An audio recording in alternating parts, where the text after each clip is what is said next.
Hello everyone, good morning. তোমরা সবাই কেমন আছো কমেন্ট করে কিন্তু জানিও। আমরা কিন্তু বেশ ভালো আছি। চলে আসলাম তোমাদের সাথে আবার একটা ছোট্ট মিনি ব্লগ শেয়ার করতে। আজকে হচ্ছে শুক্রবার আর ঘড়ি কাটাতে বাজে এখন ভোর 6টা। তো একদম রেডি হয়ে নিয়েছি, তার বিছনাটা একটু গুছিয়ে নিয়ে তারপরেই বেরোবো। দেবনাথবাবু বেরিয়ে গেছে আর বাবুও কিন্তু রেডি হয়ে নিয়েছে, বাবুর সাথেই বেরোবো। একবারে ওর সাথে স্কুটিতে করে আইবুলাক মোড়ে নেমে যাব। ওখান থেকে যাব আমি যেখানে যাব সেখানে গিয়ে তোমাদের সাথে কথা হচ্ছে। তা সংসারের কাজের চাপে সব কিছু দায়িত্ব পালন করতে করতে বলতে পারো নিজেকে একদম হারিয়ে ফেলেছি, নিজেকে আর চিনতে পারি না। আয়নার সামনে দাঁড়ালে নিজেকে কিন্তু অচেনার মতন লাগে। তো যেদিন থেকে সংসার জীবনে পা দিয়েছি সেদিন থেকে শুধু সংসারকে নিয়েই ভেবে গেছি। নিজের জন্য আধ ঘন্টা 1 ঘন্টা সময় দেবো, সেই সময়টুকুও পাই না। নিজেকে আধ ঘন্টা দেবো, সেই আধ ঘন্টার মধ্যে আমার অনেক কাজ হয়ে যাবে।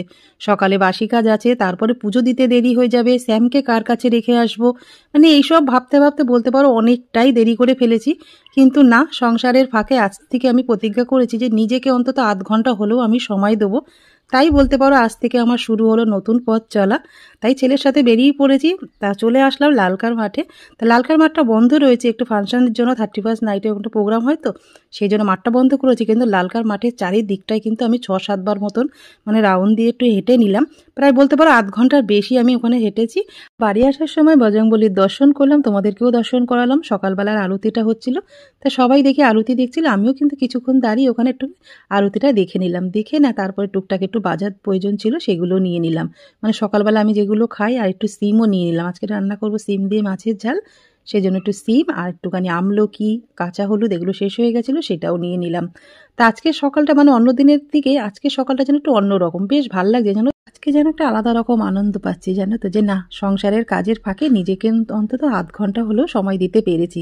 তা আজ থেকে তো প্রত্যেক দিন আমি নিজেকে আধ ঘন্টা হলেও সময় দেবো। মানে সংসার তো থাকবে, তার ফাঁকেও নিজেকেও একটু সময় দিতে হবে, তাই না বলো?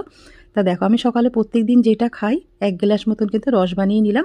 ওটা রয়েছে আমলকি, কাঁচা হলুদ, 1 টুকরো আদা আর 2-4টে মতন গোলমরিচ, সব কিছু মিলিয়ে একটা মিক্সার জারের মধ্যে অল্প একটু জল দিয়ে ওটাকে ভালো করে রসটা বার করে একটু ছেঁকে নিলাম। ছেঁকে নিয়ে কিন্তু এটা খেয়ে নিলাম। প্রত্যেক দিন যদি সকালবেলা এটা খাওয়া যায়, দেখবে চুল, স্কিন, তার সাথে কিন্তু পেটের মেদ ঝরাতেও কিন্তু ভীষণভাবে সাহায্য করে। আমাদের লিভার, পেটের নানা রকম সমস্যা থেকে কিন্তু অনেকটাই আমরা মুক্তি থাকতে পারি। তা দেখো এই যে একে ছেড়ে কিন্তু আমি একদমই যেতে পারি না, এর চিন্তা করে করে আমি সকালে কোথাও বেরোতে পারি না, জানো তো। মিনি ব্লগটা কেমন লাগলো কমেন্ট করে কিন্তু জানিও।